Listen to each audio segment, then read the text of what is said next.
They whispered like she couldn't hear them. She's lost. Poor thing. Doesn't even know where she's supposed to stand. Why is she dressed like that in court? Olivia stood alone.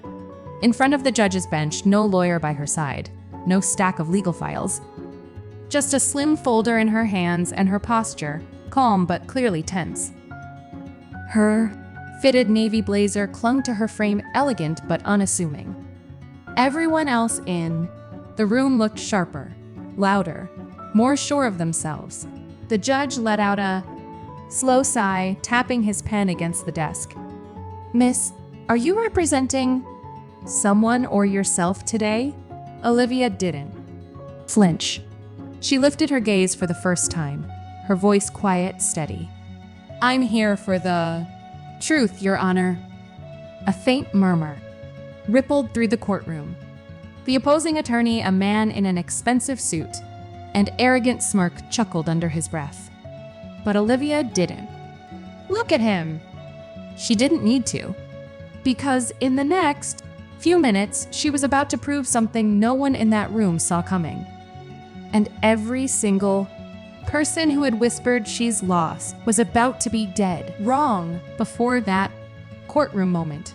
No one knew Olivia. Not really. She wasn't the type to chase attention or raise her voice. She lived quietly in a one-bedroom apartment above a bakery with a second-hand couch, a shelf full of worn law books, and a pot of chamomile she brewed every night before bed. By day, Olivia worked behind the scenes as a court clerk, filing motions, organizing paperwork, triple-checking case numbers while others took credit. She was the kind of woman who knew the courtroom like the back of her hand but never stood at the center of it. Her clothes were always neat. Tight-fitting skirts, clean blouses, hair tied into a sleek low bun. She looked put together but not powerful. Not flashy. Not someone you'd expect to challenge anyone in court. People often mistook her silence for shyness. They were wrong. Olivia wasn't afraid to speak. She just believed that most people weren't ready to listen. She had passed the bar exam on her first try. Top percentile. No celebration, no party, just quiet nod to herself in the mirror. She had worked her way through law school, doing night shifts at a local diner and taking care of her mother, who had fallen ill during her final year. There were no shortcuts in Olivia's life. No sponsors, no wealthy relatives, no connections. Just raw focus, sacrifice, and an endless stack of student loans. She never wore labels. She never dropped titles. And she never interrupted even when people got her name wrong in meetings. To the outside world, she was just the quiet girl in court, the one who refilled the printer paper and remembered which judges liked their files stapled. But deep down, Olivia was studying, watching, learning everything. And the moment would come when all of it, every unnoticed hour she had poured into her work, would matter more than anyone ever expected. Everything started to unravel the day Mr. Holden passed away. He wasn't just Olivia's supervisor, he was her mentor, her protector in a world that rarely noticed women like her. Mr. Holden had seen through her quiet nature, had taken time to listen when others rushed past. He called her a silent storm, the highest compliment Olivia had ever received. But then, one Friday morning, a phone call shattered her rhythm. Heart attack. No. Warning. Gone. The courthouse felt colder after that. And without Holden, it didn't take long for the changes to start. A new head clerk was brought in, someone younger, louder, more political. Within weeks, Olivia was moved to the records basement. Just temporary, they said. Then, 3 weeks later, they let her go. Budget cuts. She walked home in the same fitted blazer she wore every day, papers still in her hand. No one asked where she was going. No one even noticed. Her apartment rent went up. She stopped heating the place at night. She cut back to 1 meal a day, just to make her savings last. Her old classmates now thriving at law firms. Downtown didn't return her calls. But what hurt the most was Brandon, her cousin. They had grown up. Together shared holidays, fought over board games, laughed through college. Nights. Brandon had always been the charming one. The talker. The one who got job offers without even asking. When Olivia told him she'd been laid off, his response wasn't comfort. It was amusement. Law's not for everyone live. Some people just don't have the edge for it, he smirked while sipping from a $6 latte, dressed in a tailored suit with his initials, monogrammed on the cuff. Then he said something that stuck with her like a splinter under the skin. Maybe you should try something quieter, like a library or something. That night, Olivia sat alone at her kitchen table, resume open, stomach empty, heart heavier than it had ever been. She stared at her law degree on the wall, and for the first time in years, she wondered if they were right, if maybe she was lost. The folder arrived on her doorstep on a rainy Tuesday. No letter, no call. Just a brown envelope soaked at the corners with a sticky note that read, "Please, I don't know who else to ask. Maya." Maya was a single mom Olivia had met months ago during a court filing. They'd spoken. Briefly, Olivia had helped her organize some confusing paperwork. That was it. They weren't friends. But somehow, Maya remembered her. Inside the envelope was chaos. Legal notices, eviction threats, missed rent receipts. A landlord trying to throw Maya and her 3-year-old daughter out over a technicality. Olivia read every line twice. The case was unfair, maybe even unlawful. But it was airtight one. Paper, unless someone could dig deeper. She didn't hesitate. For the next 2 nights, Olivia barely slept. She pored over tenancy law, old court precedents, obscure building codes. She built a case for Maya not as a licensed attorney, but as someone who still believed in fairness when the law felt cold. She knew she couldn't represent Maya officially in court, but she could prepare. Everything: file motions, highlight arguments, structure the facts so the judge would have to listen. She met with Maya quietly at a diner, gave her the script, walked her through everything. "You've got this," Olivia whispered, sliding the folder across the table. Maya hugged her, tears in her eyes. "No one's ever stood up for me before." But the morning of the hearing, something was wrong.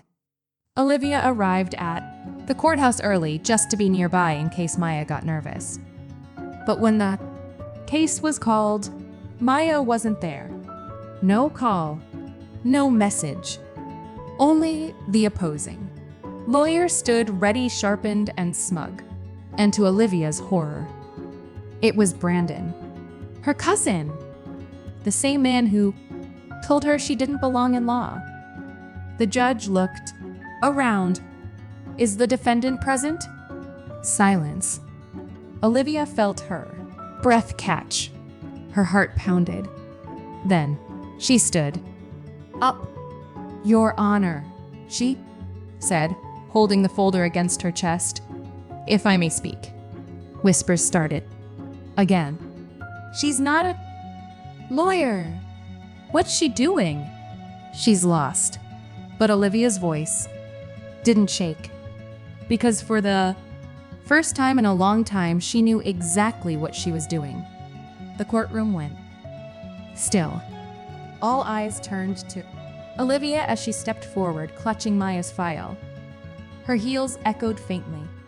On the polished floor, the only sound in a room filled with whispers and judgment. The judge narrowed, his eyes behind wire-rimmed glasses. "You are?" he asked, flipping through the case file as if expecting something to make sense. "Olivia Bennett," she replied calmly. "I helped prepare the defense for Maya Hart." "Are you a licensed attorney, Miss Bennett?" The question landed like a challenge. There was a Pause, but not from fear. Olivia looked the judge in the eye, her voice steady. I passed the bar. Last year, Your Honor. I am licensed. Just not currently practicing with firm. A few people exchanged looks. Brandon, now realizing who she was, sat up straighter, his smirk faltering. The judge tilted his head, skeptical. And you believe this qualifies you to stand in today, representing the defendant? No, Your Honor. I'm not claiming to represent her officially. I'm simply asking if the court would allow me to explain the context of the case before proceeding. Brandon stood. Quickly, Your Honor, this is highly irregular. She's not on record. She's not even part of the firm. The defendant didn't show up. This should be a default. Judgment. The judge held up his hand. He looked back at Olivia. There was something about the way she stood, not arrogant, not desperate, just still, ready, like someone who had nothing left to prove, only something to say.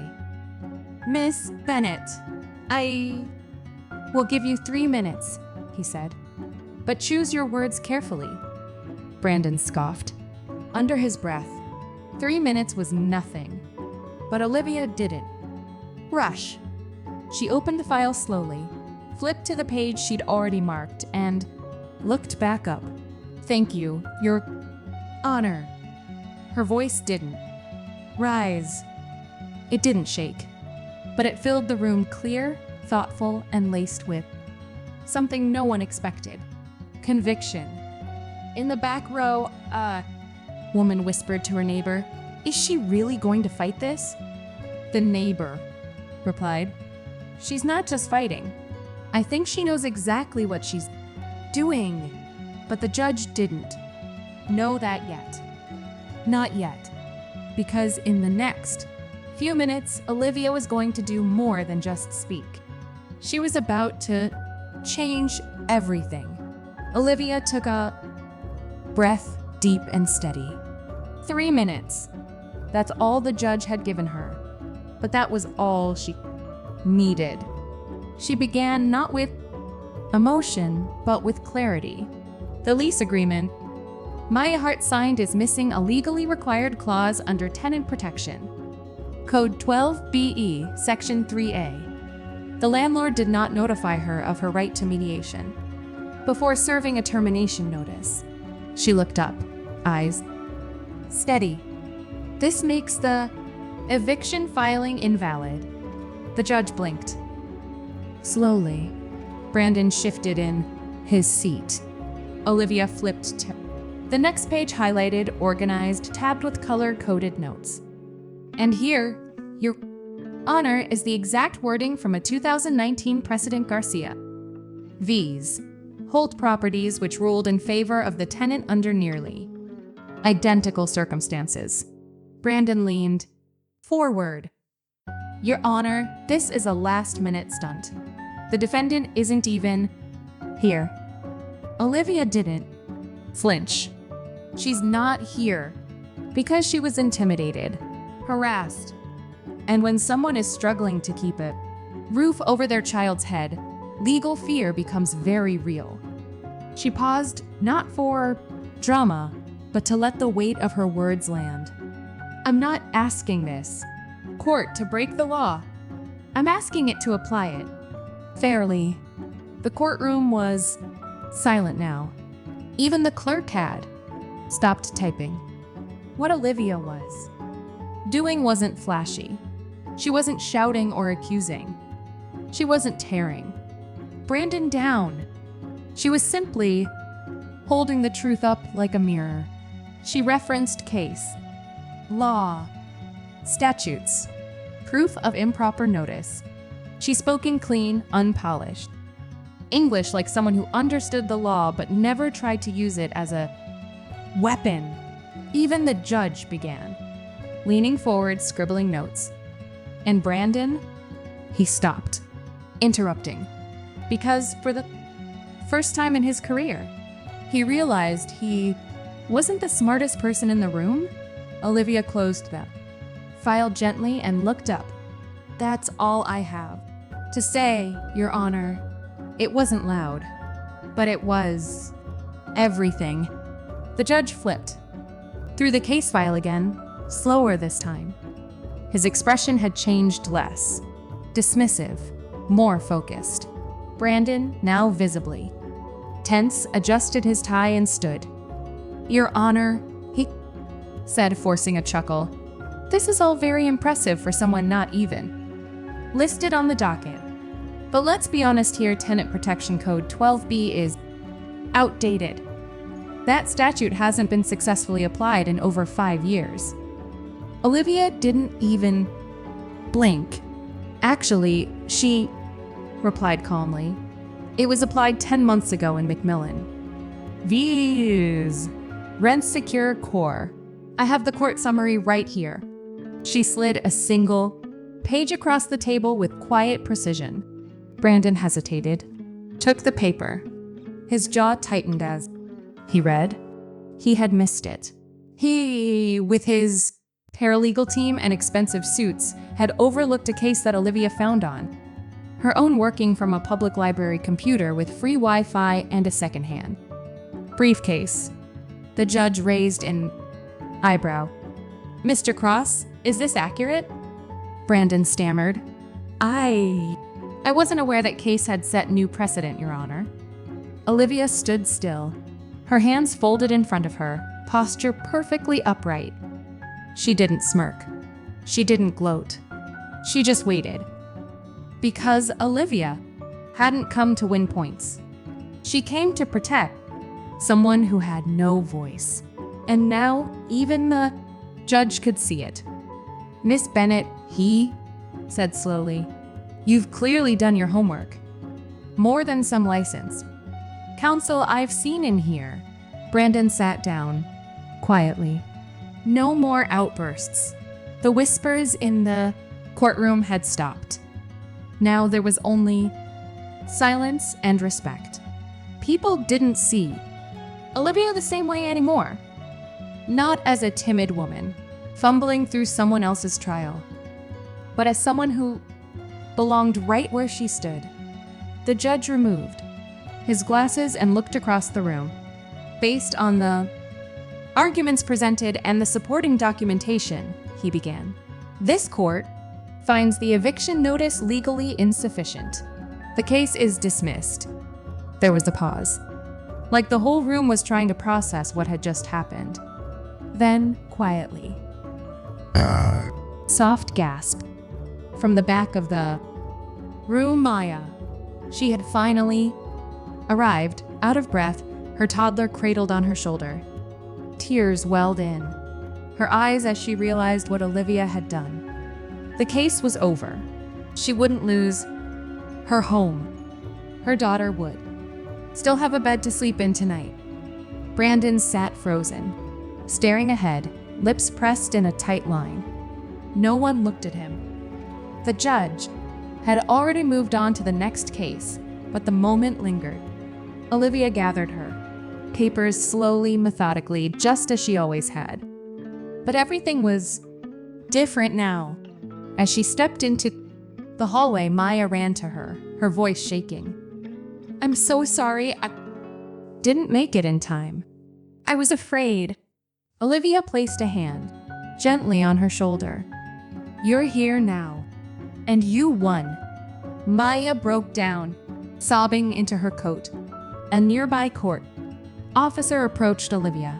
That was incredible. Are you taking clients? She smiled faintly, brushing a loose strand of hair from her cheek. Not yet, she said. But maybe it's time. Down the hallway, Brandon exited through a side door, his shoulders stiff, eyes avoiding everyone. No camera crew. No applause. Just silence. For years, he had laughed behind Olivia's back. Today, he walked away in shame. And Olivia? She didn't need the applause. She didn't need the headlines. She had done what she came to do, quietly. Completely. Unshakably. Not to prove anyone wrong, but to prove herself right. By the end of that week, people in the courthouse weren't whispering anymore. They were asking questions. Who was that woman? Did she really win? Without even being listed on the case? Is she taking more clients? The court bulletin board, once filled with flyers from big firms, now had a handwritten note pinned in the corner. Need help understanding your case? Ask for Olivia Bennett. Even the judge, the same one who had questioned her presence, passed her in the hallway days later and nodded respectfully. Good work, Anne? Court, he said, without needing to say more. At the legal aid center, they started getting calls. Tenants, single parents, elderly residents, people who didn't understand legal terms but knew what injustice felt like. They didn't want flash. They didn't want suits and business cards. They wanted Olivia. She didn't change. Overnight, she still walked to court in her same fitted navy blazer. Still brought a single worn folder and a quiet presence. But something about her felt different now, stronger, grounded. People began watching her for advice, copying the way she spoke, following her footsteps out. A fearlessness, not fame. Even Maya's landlord backed off from other tenants. Word had spread that Olivia wasn't someone you messed with. And Brandon? He didn't say a word, but his name didn't carry the same weight anymore. People had seen the truth with their own eyes, and once that happens, respect doesn't return so easily. What started as one quiet act of courage had become something louder than Olivia ever intended. Because strength doesn't need a spotlight to make an impact. Sometimes all it takes is one woman standing up in a room full of doubt and refusing to sit back down. People often mistake quiet for weakness. They assume silence means fear, that humility means uncertainty. But Olivia proved something that day, something this world forgets far too often. You don't have to speak loudly to carry strength. You don't have to look powerful to be powerful. And you don't need permission to stand your ground. She didn't win because she shouted the loudest. She won because she prepared, stayed calm, and let the truth do the talking. And while others whispered, she's lost, Olivia knew she wasn't. She had never been. She was simply waiting for the right moment to show them all exactly where she stood. If this story moved you, share it with someone who's ever been underestimated. Tell us in the comments, have you ever been in a situation where people doubted you only to prove them wrong later? We want to hear your story. And don't forget to subscribe for more stories like Olivia's, where quiet strength speaks them loudest. Because sometimes the most powerful voice is the one no one saw coming.